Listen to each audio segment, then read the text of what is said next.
أصبحنا نرى أشياء لا نستطيع نحن ولا العلم تفسيرها، ويقول المثل: ما تراه العين خير مما تسمعه الأذن.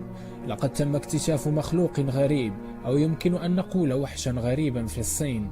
هذا المخلوق له مخالب كبيرة وحادة، وجهه مرعب قليلا، وأيضا قادر على تكسير القفص الحديدي بسهولة. أدعكم مع الفيديو.